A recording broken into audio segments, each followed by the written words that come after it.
아멘.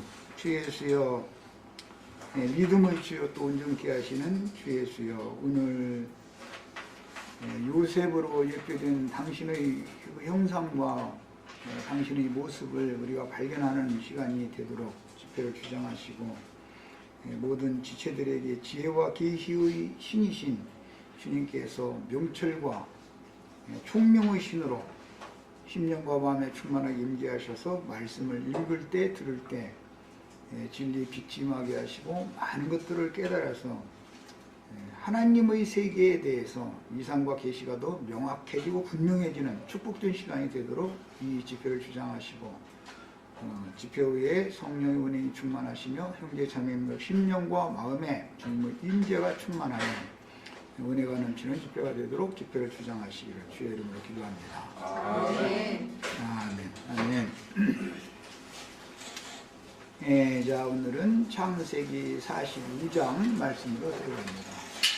창세기 45장 말씀은 모든 신자들이 이 말씀 읽으면 다 기뻐하고 울고 은혜를 받고 그러는 말씀 내용에 이제 우리가 이르렀습니다.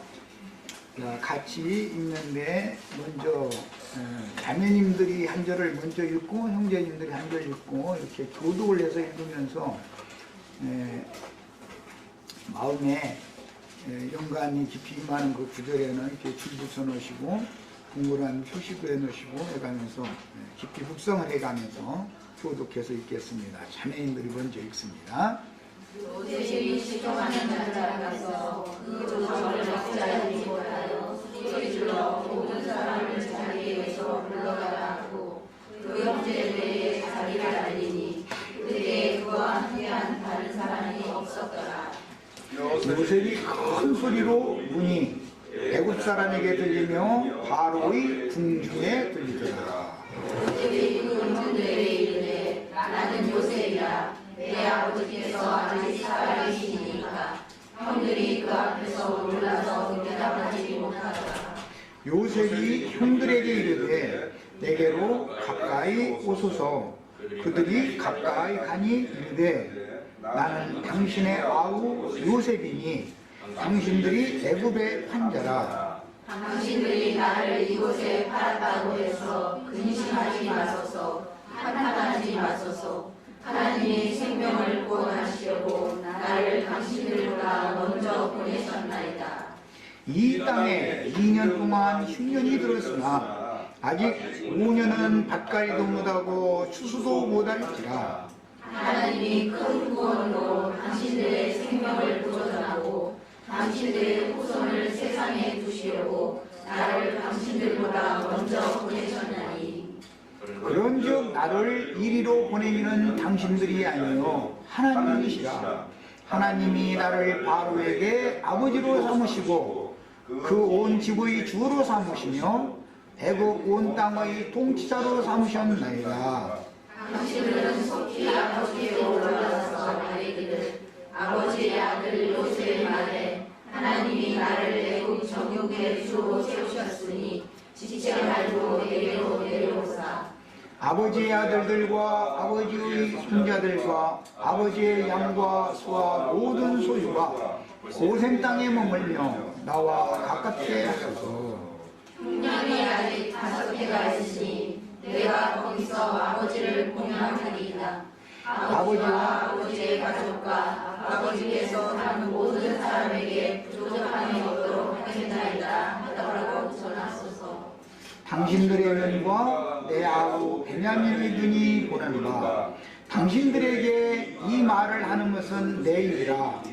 당신들은 내가 애굽에서 누리는 영화와 당신들이 본 모든 것을 다 내 아버지께 알리고 속히 모시고 내려오소서 하며 자기 아우 베냐민의 목을 안고 오니 베냐민도 요셉의 목을 안고 오니라. 요셉이 또 형들과 일맞추며 안고 오니 형들이 그제서야 요셉과 말하더라. 네, 여기까지 다루겠습니다. 물론 15절까지 다 할 수 있을지는 모르겠어요. 그렇지만 문맥의 흐름은 잘 마음에 담아두시고 계셔야 됩니다. 잘 아시는 것처럼 이제 좀 상관한 것 같은데 산수 시험을 좀 먼저 내고 시작하겠습니다. 지금 요셉이 몇 살이에요?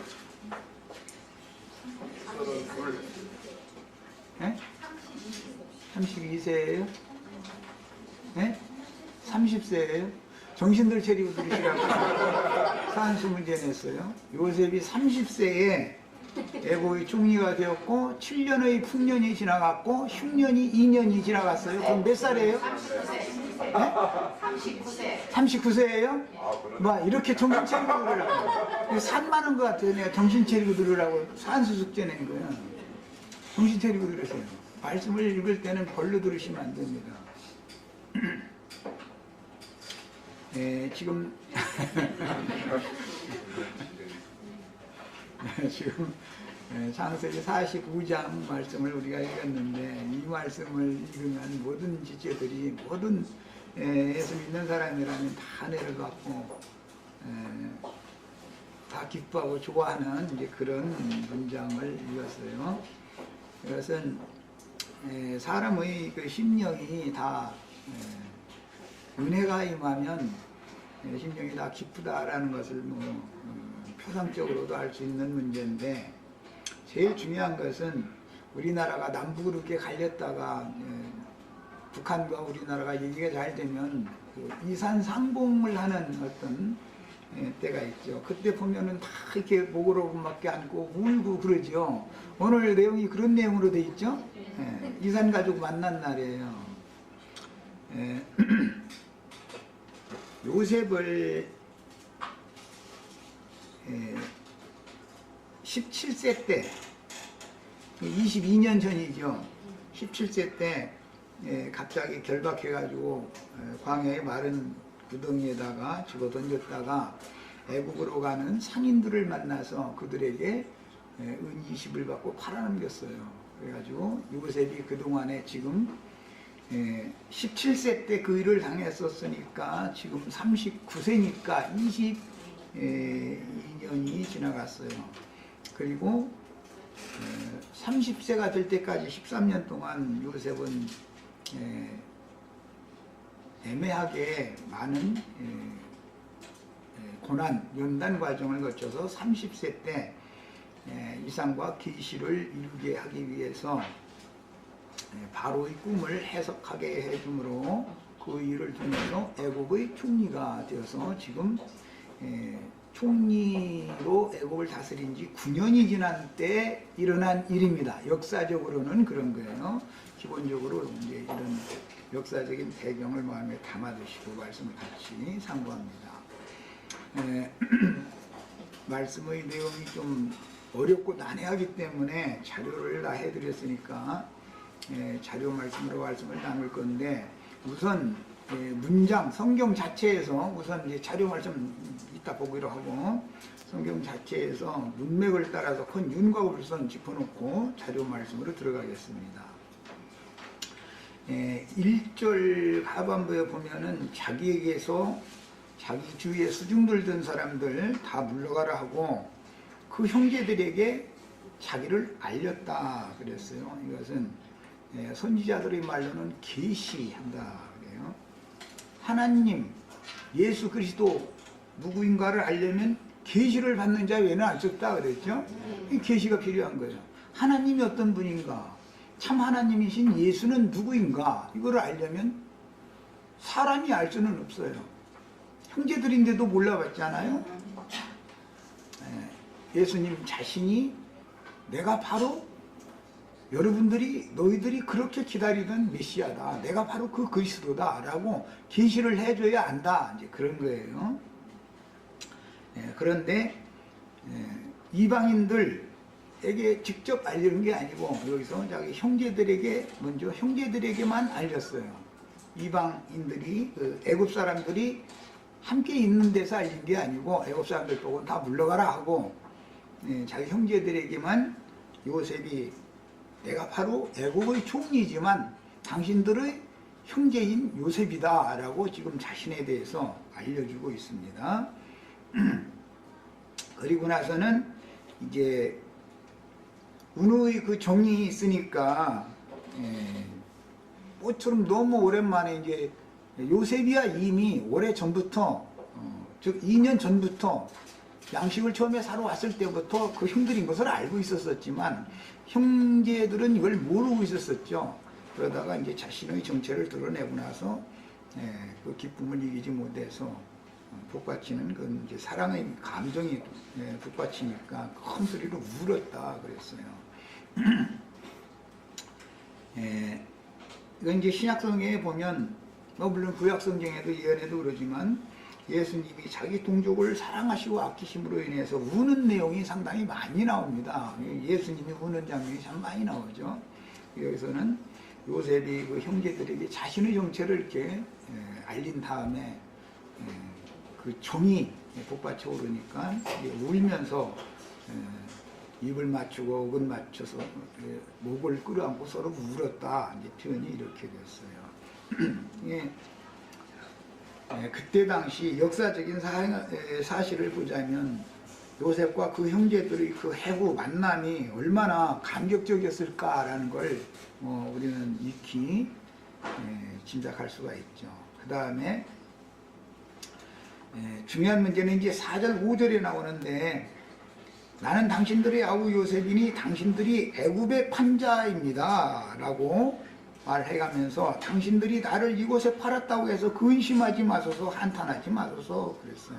여기 왜 근심하지 마소서라는 말이 나왔겠는가?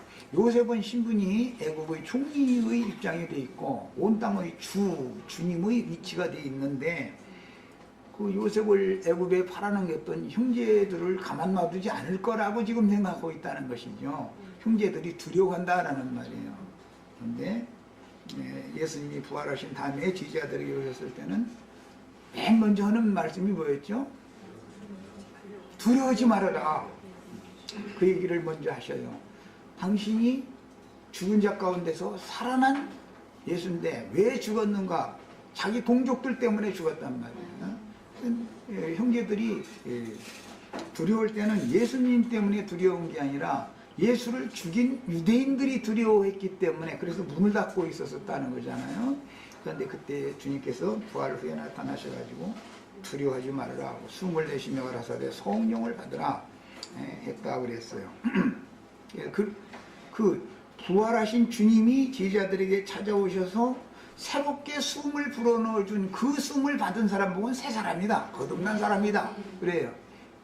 이것은 두 번째 사람인 것이죠. 첫 번째 사람 흙에서 아담을 취한 후에 그 코에 생기를 불어넣었을 때는 육신의 호흡을 불어넣어준 것을 말한 것이지만 요한복음에서 두 번째 제자들에게 숨을 불어넣어 주신 것은 죽음이 없는 영원한 생명을 불어넣어줬다. 그런 말이에요. 이것은 이제 성경의 적용을 잘 할 필요가 있어서 그건 이제 연결시키는 말씀은 이따 여기 내용을 읽으면서 자료 내용을 읽으면서 말씀을 드리겠습니다. 그 다음에 판 것을 두려워한다라는 것은 죄성이 끝나지 않았다라는 말이에요. 두려우면은 뭐가 따른다고 그랬어요? 형벌이 따르게 되어 있어요. 죄가 끝나지 않으면 하나님을 만나는 것이 두렵다, 누구든지. 그래서 두려우면은 형벌이 따르게 마련이다 그랬어요. 그런데 주님이 오셔서는 두려워하지 말라라는 것이 첫 번째 주시는 평안이 있을지어라, 두려워하지 말아라. 그러면 무엇 때문에 평안을 우리가 추구하고 무엇 때문에 두려워했는가를 알아야 돼요. 죄가 끝나지 않았기 때문에 죄로 말미암아서 죄를 드러내고 심판하실 하나님 만나는 것이 두려운 거예요. 그런데 부활하신 주님이 오셔서 새 숨을 불어 넣어주시면서 너에게 평안이 있을지어다, 평강이 있을지어다, 두려워하지 말아라 라고 한 것은 내가 너희를 완전히 사면했고 용서했고 구원자다. 너희는 구원을 받았다. 그 말과 같은 뜻이란 말이에요. 구원을 얻은 사람은 하나님 만나는 것을 두려워할 필요가 없습니다. 그 하나님의 아들로 입적이 된 사람들이라면 말이에요. 이게 굉장히 중요한 말이고, 그 다음에 또 두려워한다라는 것은 율법의 저주가 아직 끝나지 않았다. 율법관념이, 율법적인 생각이 선악간에 옳고 그른 것에 따라서 판단 심판하는 그런 하나님 만나는 것이 두렵다라는 것은 율법 저주가 아직 끝나지 않았다는 뜻이에요. 율법의 저주에서 지금 속량받아야만 평안이 있는 거예요. 사람의 영혼에. 우리는 많은 사람들 왜 예수를 믿습니까 하면 마음의 심령에 평안을 얻으려고 그러는데 육신적인 평안을 말하는 것이 아니고 이것은 죄인으로서 완전히 속량받아진 사람의 평안을 말하는 거예요. 성경에서 말하는 것은. 그래서 내가 주는 평안은 세상이 주는 평화와 다르다. 그런 평화를 다 얻으신 사실이 있어야 되는 것이고, 그런 사실이 없으면 오늘 말씀을 나눌 때 그런 평화를 꼭 다 얻으셔야 되겠어요. 평안이, 심령에 마음에 평안이 없는 사람은 세상에서도 늘 세상 사는 것이 불안한 그런 사람은 성공할 수가 없어요. 그 다음에 예수를 이제 죽는 데 넘긴 것을 상징하는 요셉을 애굽에 팔아넘긴 것, 이것은 그 짓을 한 사람은 신약에서는 이제 가룟 유다가 대표성을 가지고 기록이 됐고, 사실은 유대교의 지도자들을 대표하는 사람이었죠. 유대교 지도자들을 상징하는 요셉의 형제들이 요셉을 팔아넘겼던 거예요. 그런데 그 팔아넘긴 것 때문에 두려워한다. 그런데 두려워하지 말아라. 근심하지 말아라. 지금 이렇게 안심을 시켜주는 말씀을 했어요. 이것은 이제 또 한탄하지 마소서 이렇게도 했는데, 이것은 신약 성경에 보면 말로 인자를 거역하면 사면을 받을 수가 있지만 말로 성령을 거역하는 경우에는 이 세상과 오는 세상에서도 사면을 받을 수 없다 그랬어요. 그런데 말로 인자를 거역했던 12지파, 이스라엘 12지파가 예수를 죽는 데 넘기고 생명의 주를 죽였어요. 그럼에도 사도행전에 가면 다시 한번 사면을 받을 수 있는 두 번째의 길을 열어주시죠. 그래서 너희가 생명의 주를 주겠다. 그러나 너희가 모르고 그런 것이다. 이제라도 회개하고 예수 그리스도 이름으로 세례를 받아서 죄를 없이 하심을 받으면 너희를 위하여 예비해 두신 예수 그리스도를 다시 보내주실 것이다. 이게 이제 사도행전의 복음이에요. 그래서 그 두 번째 구원의 길을 이스라엘 사람들에게는 다시 열어줬다. 이제 그에 대한 예표가 된다는 걸 생각을 해보셔야 돼요. 그리고 나서 이 기근이 아직 2년이 지났으니까 5년이 아직도 기근이 더 남아있다. 이런 말씀이 나왔어요. 이것은 7년 마지막 기근이라고 하는 것은 71회 이상에서 마지막 한 일에 대한 상징인 것이기 때문에, 마지막 한 일에는 계시록에서는 두 증인들이 전반부에 하나님의 말씀과 저희 가진 증거를 인하여 목배임을 받고 나면 여자의 남은 자손들을 또 마무리 추수를 하는 7명, 7눈 추수꾼들이 최후로 보냄을 받아서 마지막 추수를 하는 얘기가 이제 나오는데, 도합 합치면은 7년이란 말이에요. 전반부 3년 반, 후반부 3년 반. 그래서 7년 중에 지금 2년이 지나갔다. 이제 내용을 보자면 그런 뜻입니다.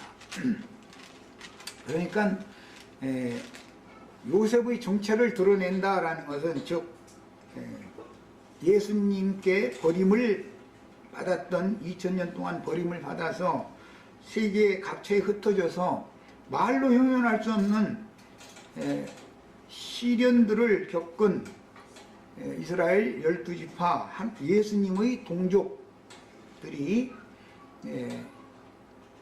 살아계신 예수 그리스도가 자신들의 조상들이 죽인 그 예수가 바로 자신들이 그처럼 고대하던 메시아다라는 사실을 바르게 이제 깨닫고 나서 믿음으로 영접해서 버림받았던 이스라엘이 다시 구원을 얻는 새 시대가 온다라는 걸 여기서 지금 암시하고 있다. 그러니까 하나님께서는 선택한 백성들인 이스라엘 12지파를 절대로 단번에 그대로 다 완전히 버리는 법이 없다. 한 번의 기회를 더 주시고 나서 그래도 듣지 않는 경우는 이제 버리는 거예요. 믿는 신자들도 마찬가지예요. 이런 것은 경륜적으로 깨닫는 계시가 필요합니다. 그 다음에는 요셉의 애굽에서의 모든 누리는 높은 지위 또는 영화 이런 것들을 당신이 다 봤으니까, 당신들이 다 봤으니까 아버지께로 올라가서 우리 권속들, 하나님의 권속들을 다 모시고 같이 내려와라. 이런 내용으로 오늘 우리가 읽은 말씀 내용이 구조가 이렇게 되어 있습니다. 자, 지금 서론으로 말씀드린 이 간략한 요약의 말씀들을 마음에 잘 담아두시고 이제 자료로 들어갑니다. 내용으로 들어가는 거예요.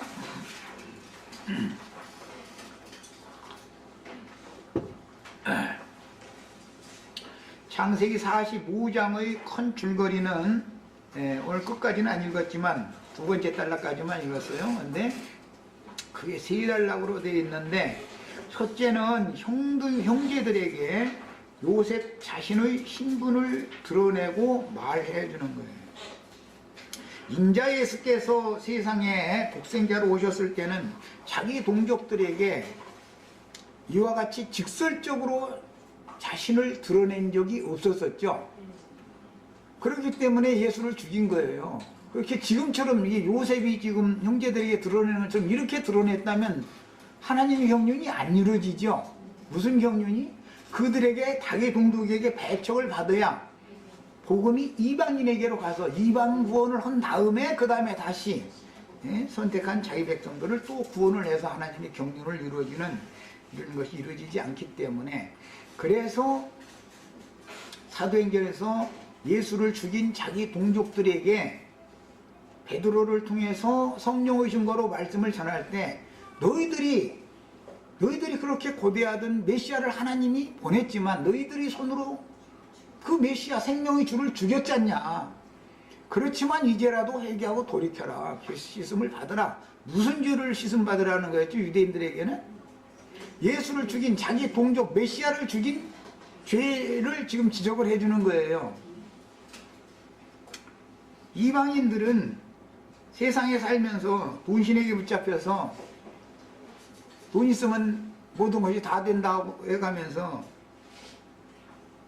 어리석게 하나님을 마음에 두지 않고 산 인생을 잘못 산 것에 대해서 회개하고 돌이키려 하는 것을 전하는 것이고, 유대인들에게는 여러분들의 메시아를 여러분들의 손으로 죽였지 않냐, 그걸 돌이켜라, 이렇게 전한단 말이에요. 복음 내용이. 오늘날 예배당에서 복음 전한다고 회개하시오 하고 전하는 그런 내용들이 너무 단편적이고 너무 부족하게 전하는 것이죠. 성경이 말하는 핵심 주제를 잘 이해를 못하고 있는 거예요. 반드시 주의 성령께서 구속을 이룬 다음에 성령께서 오시면은 세상을 세 가지 것으로 책망하신다고 그랬어요. 첫째는 뭐에 대해서? 죄에 대해서. 유대인들의 죄와 이방인들의 죄는 다르죠.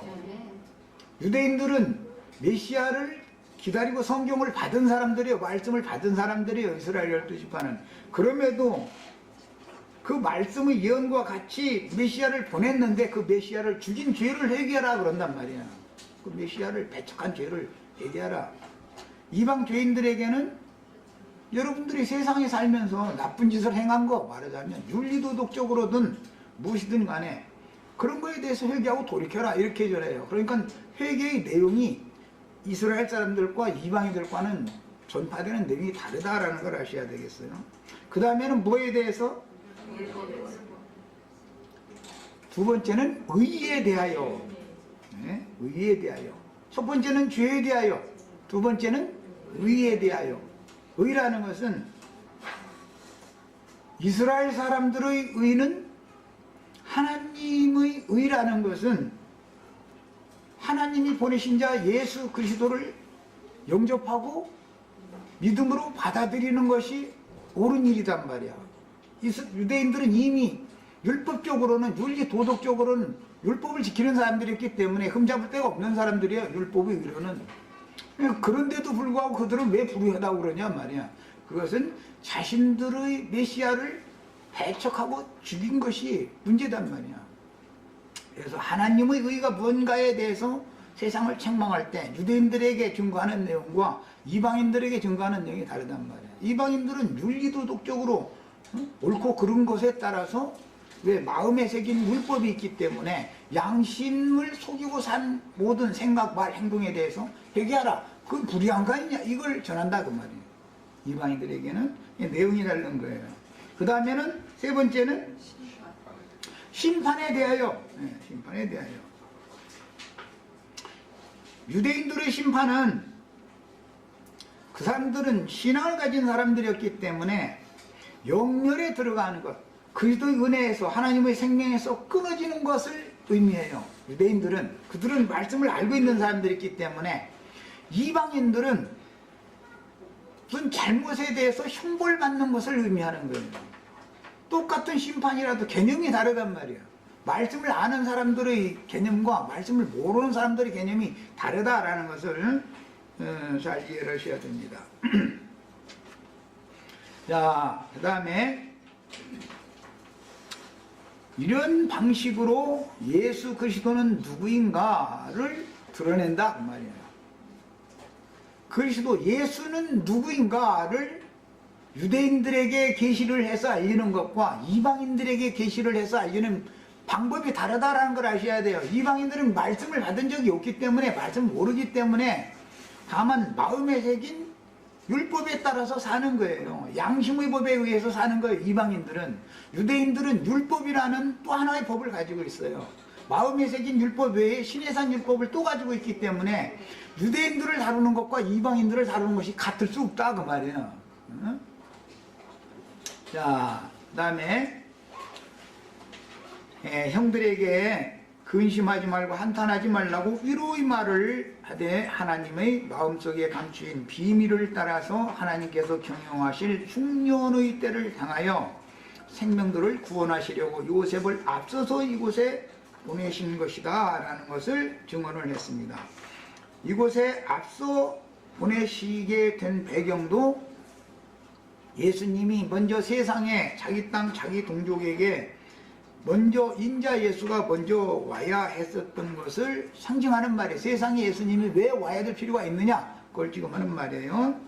그 다음에 두 번째는 앞으로 남은 흉년 5해 동안 아버지와 권속들을 요셉이 공양하기 위하여 가나안 땅 아버지 집에 함께 거하고 있는 요셉의 권속들이고 야곱의 권속들이죠. 대표자는 야곱이니까 지금 권속들을 이것은 신약에서는 하나님의 권속이다 그랬어요. 하나님의 권속들을 애굽으로 초대하는 내용이에요. 이 내용이 이해가 잘 되어져야 위에 있는 예루살렘 성이 오는 세상에 성이 내려오는 것이 재림이다. 재림이라는 것은 그러니까 우리는 주님의 재림을 위해서 신부성에 들어가는 권세를 얻는 것을 지금 추구를 하는 중이고 오는 세상에 주님이 재림을 완성한다는 것은 그 성이 영광의 성이 오는 세상에 내려오는 거예요. 그것을 상징하는 거예요. 그런데 이제 이건 다음 주에 다룰 내용인데 수레를 타고 오는 걸로 되어 있죠. 수레. 구약 성경에 보면 여호와 하나님께서는 구름 수레를 타고 운행하신다 이렇게 되어 있죠. 수레. 그 다음에 이제 세 번째 단락에서는 요셉이 형제들에게 바로의 명대로 수레와 길냥식을 주고 여러 가지 선물들을 보내는 내용과 요셉과 11 아들들의 아버지인 이스라엘이 요셉의 생존 사실과 그 애굽에서의 영화를 전해 듣고 그 마음에 흡족하여 내가 죽기 전에 가서 그를 보리라고 결심하였다는 내용입니다. 야곱은 결국 요셉이 보낸 이제 수레를 타고 자기 모든 권속들 70명을 데리고 애굽으로 이제 내려오게 되죠. 이것이 이제 계기가 돼서 내려오게 되는 거예요. 신약 성경에 보면 주님이 다시 오실 때는 그의 수많은 성도들과 같이 온다 이렇게 되어 있어요. 예수님이 기독교계에서 말할 때 무슨 혹은 구름 타고 혼자 이렇게 오는 그런 예수가 아니고 재림주의 재림이 완성이라는 것은 그분이 수많은 성도들과 같이 온다는 거예요. 그 다음에 이런 말씀들은 역사적인 사실들을 기록한 것이지만 실제로는 하나님의 마음속에 감추인 우주적인 경영에 대한 비밀과 주 예수를 이 세상에 보내셔서 죽고 장사되고 부활하여 승천하셨다가 그 영으로 아버지와 함께 다시 오셔서 믿는 이들과 함께 세상 끝날까지 곧 추수 때까지 함께 하시고 예언된 그때가 차면 주와 그 그리스도의 왕국이 세상에 실현된다라는 것을 지금 전부 암시하는 내용으로 되어 있는 거예요. 성경이라는 건 모두 예언적인 성격을 갖고 있다. 이런 관점을 다 갖고 성경을 읽을 줄 아셔야 되겠어요. 자, 본론으로 들어갑니다. 본문 1장 45장 1절 2절 요셉이 시종하는 자들 앞에서 그 정의롭지하지 못하여 소리질러 모든 사람을 자기에게서 물러가라 하고 그 형제에게 자기를 알리니 때에 그와 함께 한 자는 없었더라. 요셉이 방송대곡하니 애굽 사람에게 들리며 바로의 궁중에 들리더라. 요셉은 그 형제들에게 이제 자신을 드러내서 알리는데 그 형제들이 먼저 요셉이 두 번 꾼 꿈과 아버지의 사랑을 독차지한 것을 시기하여 죽이려고 계획하고 결박하여 광야의 구덩이에 던졌다가 우리가 형제의 피를 흘릴 필요가 없다. 그래서 요셉을 죽이지 않았죠. 그 대신에 애굽으로 가는 상인들에게 팔아넘긴 후에 요셉의 옷을 벗겨가지고 그 옷에다가 염소 피를 묻혀서 아버지한테 갖다 줬죠. 그래서 아버지는 요셉이 지금 짐승에게 찢겨 죽은 줄 알고 있어요. 이것은 예표적인 구속에 대한 모형이었다라는 건 이미 그때 당시 37장 때 말씀을 드렸었어요. 짐승의 피를 흘려서 제사를 하는 것은 그런 방식으로 구속을 받는 건 율법 제사를 말하는 것이죠. 그러나 그 제사를 완성하고 실현하는 것은 인자 예수가 당신 자신의 피를 흘려서 제사를 완성하는 거예요. 그러니까 모형적인 그 제사와 구속 방법이 앞에 제시가 되어지고 그것을 실제로 이루러 예수님이 이 세상에 오셔서 자기 동족에게 그 자기 동족의 율법에 의해서 마땅히 죽일 자라고 정죄받고 이방인의 손에 넘겨져서 죽임을 당한 거예요. 야, 이게 요셉이 자기 형제들에게 자신을 완전하게 드러내는 것은 12지파가 자신들의 메시아를 배척하고 12지파의 죄는 제일 중요한 게 이거단 말이야. 물론 이방인들도 빌라도는 이제 대표성을 갖는 사람이었기 때문에 이방 모든 예수를 모르는 하나님을 모르는 말씀을 모르는 무법한 자들인 이방인들을 대표하는 게 빌라도예요. 그러니까 유대인들만 예수를 죽이는 일을 한 게 아니라 이방인들도 거기에 간접적으로 참여를 하게 된 거였었죠. 그래서 모든 사람이 의인은 하나도 없다. 다 예수를 죽인 사람들에 들어가는 거예요. 누구든지 간에. 그 다음에 이방 세상에 이처럼 팔아넘김으로 구원이 이방인들에게로 넘어가게 한 사실을 계시로 깨달아야 된다. 유대인들이 그때 당시 예수를 죽이지 않고 영접을 했더라면 이방의 구원의 길이 없단 말이에요.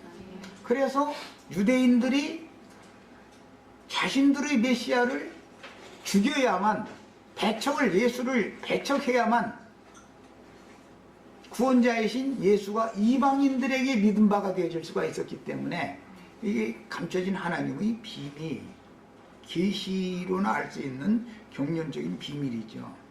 그 다음에 12지파처럼 고대하던 메시아는 바로 자기들의 형제인 예수 그리스도라는 것을 믿음으로 받아들여서 12지파가 신앙을 회복하게 될 것에 대한 상징이다. 지금 이때 당시 요셉을 그렇게 팔아넘기고 모진 짓을 했던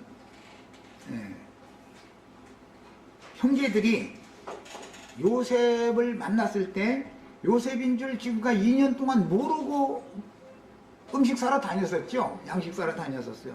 그런데 이제 요셉 자신이 형제들에게 내가 바로 형님들이 나를 애굽에 팔아넘겼고 나를 박해했던 요셉입니다 하고 자신의 형체를 드러낸다고요.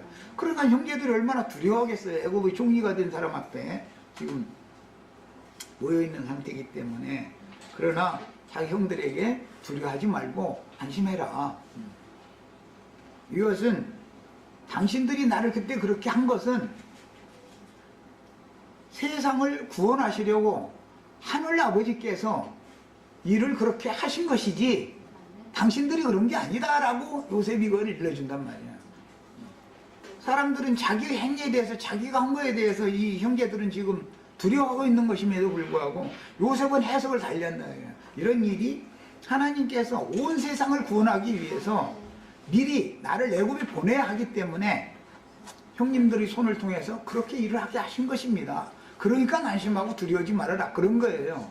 그래서 사도행전에 보면 예수를 죽인 자들에게 복음이 다시 전파될 때 너희가 몰라서 그런 것이다. 그러니까 이제라도 여기하고 돌이켜라. 복음이 이렇게 전파된 거예요.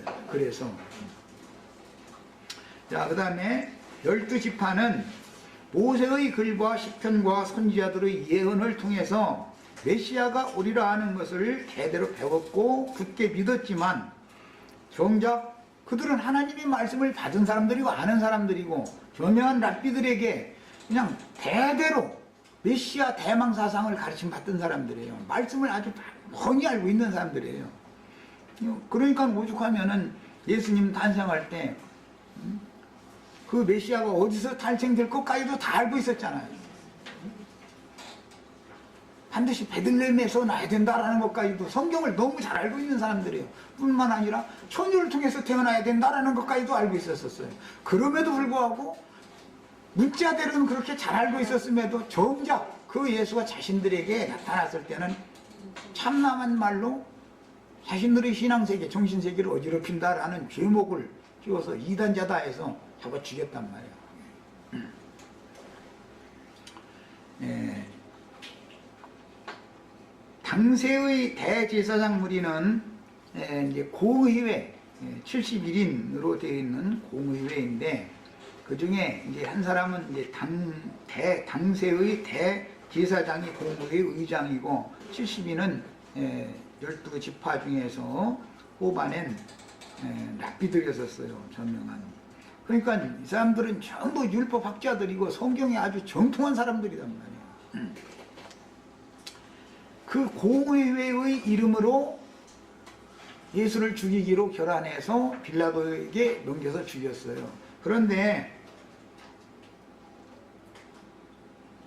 모세의 율법을 그들은 크게 오해해서 유대인의 율법으로 굳게 붙잡고 있었다.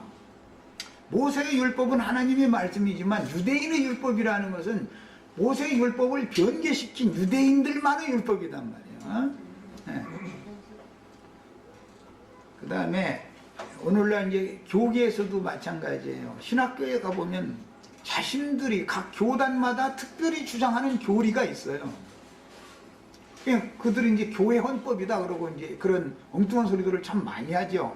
그러는데 그것이 하나님의 말씀이냐면 그렇지 않단 말이야. 하나님의 말씀을 변개시킨 자기들만의 교리단 말이에요. 그것이 장로교단 교리 다르고 침례교단 교리가 다릅니다. 오늘 아침에 보니까 우리 저 인터넷 사이트에 어떤 신학자가 올린 글이 한 편이 있더만 아주 스스로 고백을 잘 해놨더만 각 교단마다 다른 신학이라는 게 엉뚱한 주장하고 그 신학을 졸업하고 나면 성도들이 낸 헌금도 돕는 밖에 안 된다. 아주 저 신학자가 스스로 아주 그런 용기 있는 고백을 해놨더만 너무 진실한 말 하는 거예요. 그들도 다 알고 있어요. 그런데도 그 짓을 계속 하는 거예요. 참 너무 놀랍죠 이거 보면은. 그 다음에 저명한 랍비들에게 대대로 성경을 크게 오해한 유대인의 율법을 교육받은 12지파는 그들이 배우고 익힌 율법이 도리어 빛이 되는 것이 아니라 수건이 됐단 말이에요. 수건이 됐어요. 오늘날 신학교의 조직신학 교리라는 것은 하나님의 말씀이 이게 빛인데 빛을 가리는 수건 역할을 한다 그런 말이에요. 이런 것을 알아야 돼요. 예. 무슨 조직 신학을 뭐 했느니 뭐 신학 박사하면 저 사람은 소경이다 이렇게 생각하시면 돼요. 그건 틀림없어요. 자기 신학 박사라고 뭐 내놓으면 아, 이 사람은 소경이라 자기가 소경이라는 걸 스스로 지금 증거하고 있다. 계시록에 가보면은 그 하늘을 가리는 빛을 가리는 그 천 이야기가 나오는데 말총을 섞어서 짠 총담같이 얻어진다라는 표현이 나와요. 총담이라는 게 그 말꼬리 긴 털 그걸 천에다가 섞어서 짠 아주 그냥 이제 갑옷 같은 거 만드는 이제 천인데 그게 총담으로 해를 가리고 놓으면 아무것도 안 보인다라는 것이죠. 일반 천으로는 희미하게라도 보이는데 총담으로 가려면 아무것도 안 보이는 거예요. 그렇게 아무것도 안 보이게 하는 일을 뭐가 하느냐면 신학이 하는 거다. 신학이라고 하는 것이. 그럼 소경이 되는 것이단 말이에요. 앞으로 누구 만나서 신학 박사라고 이게 증명되는 당신 깜깜한 어둠을 헤매고 있는 소경이구만요. 이렇게 얘기해 주시면 틀림없어요. 그거는. 그럼 근거가 어디에 나오느냐 그러면 그것도 지금 이제 잘 모르겠으면 오늘 들은 말씀을 다 상기하시면 돼요. 하나님의 말씀을 순수한 눈으로 읽어야 빛이 오는 것이지 신학이라고 하는 관념이라는 것이 생기면 신학이라고 하는 관념이 생기면 말씀이 빛이 안 들어온단 말이에요. 사람 속에 뭔가 이게 가리는 것이 있기 때문에 이런 이치를 아셔야 되겠어요. 그래서 모세의 율법을 크게 오해한 유대인의 율법으로 대대로 세뇌를 당했었기 때문에 그 세뇌당한 것이 이스라엘 사람들의 관념이 됐단 말이에요. 관념. 그래서 눈에다가 수건을 쓰고 모세의 글을 읽는데 이것이 구약시대만 그런 게 아니라 신약성경에도 보면 오늘날까지도 마찬가지다 이렇게 돼 있죠. 그러면 바울시대 때만 그랬겠냔 말이에요. 오늘날도 마찬가지지. 이게 비밀이에요. 그래서 율법 수건을 벗은 얼굴을 맞대고 보려면 오늘 지금 요셉을 자기 형제인 줄로 얼굴을 지금 맞대고 보는 날이죠. 그럼 이제 고린도전서 13장 막 그때는 주를 얼굴을 맞대고 볼 거라고 그래서 난 그때가 언제 예수님을 만나는 때를 말하는 거 아니에요? 요셉을 만나는 때단 말이에요 지금. 그럼 수건을 벗어야 되는데 수건 쓰고 보면 달리 보여. 세상 말로는 색안경 쓰고 본다 그랬었는데 빨간색 안경을 쓰고 보면 사람 얼굴이 빨갛게 보이고 파란색 안경 쓰고 보이면 사람 얼굴이 파랗게 보여. 그렇게 되면 달리 본단 말이에요. 말씀을 하나님의 얼굴을 명확하게 알아야 된다 이래요. 명확하게 얼굴을 맞대고. 그때가 언제예요? 예수를 만나는 때단 말이에요. 고린도전서 13장의 경우는 장성한 때가 되면 장성한 자가 되면 얼굴을 우리가 주를 맞대고 볼 것이다. 이랬어요. 우리 형제 자매들이 다 이런 장성한 자가 되셔서 말씀을 읽을 때 말씀을 통해서 하나님의 얼굴이 어떻게 생겼는지를 정확하게 볼 줄 알아야 된단 말이에요. 그 다음에 이처럼 똑같은 성경을 읽는데 성경을 읽을 때 수건을 쓰고 읽어서 예수 그리스도에 대하여 참 하나님에 대하여 크게 오해하여 아는 그런 신앙이 유대인들에게만 유전된 게 아니라 자칭 유대인의 회에 있는 사탄은 무리들에게 오늘날 기독교인들에게도 똑같이 이게 그 영이 전해지고 있다 그런 말이야. 이게 중요한 거예요. 제일 중요한 건. 뭐 예수를 죽인 유대인들만 그러는 게 아니죠. 오늘날까지도 똑같죠. 이게 문제죠. 그 다음에 이런 역사적인 사실들은 하나님의 비밀스러운 경륜에 의한 것이며 유일하신 참 하나님과 그의 보내신 자 예수 그리스도를 지혜와 계시의 영으로 하는 신령한 지혜와 신령한 참 진리 지식은 사람으로 말미암지 않고 오직 하나님과 그의 아들 예수 그리스도께서 기뻐하시는 자들에게 계시해 주심으로나 알 수 있다라는 것을 지금 암시하고 있는 겁니다. 하나님 아버지의 보내심을 받고 자기 땅의 자기 백성들에게 오셨던 메시아인 인자 예수께서는 자신이 성경에 예언된 메시아라는 것을 여러 모양과 여러 부분으로 나타내고 설명을 해 주셨습니다. 다만 제자들에게는 직설적으로 표현을 했고 유대교인들에게는 비유로 얘기를 하셨죠. 이스라엘 12지파 사람들을 만났을 때는, 무리를 만났을 때는 늘 비유로만 얘기를 해요. 예. 제자들을 만났을 땐 직설적으로 내가 바로 그다 이렇게, 내가 그인 줄을 믿지 않냐면 너희가 너희 죄 가운데 그냥 죽을 것이다 막 이렇게 직설적으로 말할 때도 있고, 어느 때 보면 비유로만 말할 때가 있어요. 그래서 사람들이 못 알아듣는 거예요. 그 사람들에게. 왜 그런 거예요? 신약 시대에도 마찬가지예요. 예수를 믿는다 하는 사람들, 성경을 꽤나 안다는 사람들에게 하나님께서 밝히 드러내주지를 않는 것도 다 뜻이 있어서 그런 것이다. 만약에 그때 당시 예수님이 유대인들에게 비유로 말씀하시지 않고 제자들을 가르치던 것처럼 태초부터 창세로부터 감추인 천국의 비밀을 자세히 풀어서 다 가르쳐 줘 버렸으면 예수를 죽이겠어요? 안 죽이겠어요? 안 죽이지요. 예수를 안 죽이면 이방인들인 우리가 구원 받을 수 있어요? 없어요? 못 받아요. 그래서 그렇게 하시는 거예요. 그래서 신약 교회 시대에도 누구에게는 밝히 드러내시고 누구에게는 왜 감춰두셔요?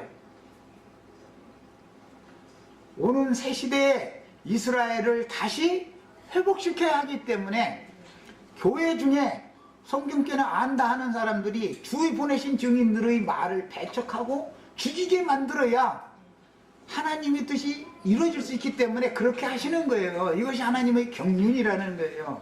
그래서 우리 형제 자매님들은 하나님의 말씀과 저희 가진 증거를 인하여 목배임을 받는 자의 수에 들어가는 것을 추구하셔야 돼요. 사람이 죽는 것은 다 정하신 거예요. 다만 어떠한 죽음으로 하나님께 영광을 돌릴 것이냐가 중요해요. 세상 사람들처럼 개 죽음 죽어가지고 개값도 못 받고 죽으면 뭐예요? 무슨 보상받아서 자기 잘 살겠다고 자기 부인 명의로 말해 뭐 보험을 여러 개 들어놓는다더만. 그러고는 막 입으로 차 고속도로 오지 놀러가자고 끌고 나가지고서는 자기 쪽에는 안 부딪히고 저 안에가 타고 있는 왼쪽을 막 세게 부딪혀가지고 그래 줄여놓고 나서는 자기도 이게 잘못돼서 이렇게 다쳤다 해가면서 신고한다더만. 그런 것은 개죽음이란 말이야. 보험을 아무리 많이 타면 뭐래, 개죽음이요. 그런 죽음 죽는 게 목적이 아니에요. 막 얘기가 너무 지나친 얘기까지가 됐는지 모르지만 우리는 이상과 계시를 봐야 돼요. 우리 인생의 목적을 바르게 잘 정립을 해야 되겠습니다. 마칩니다.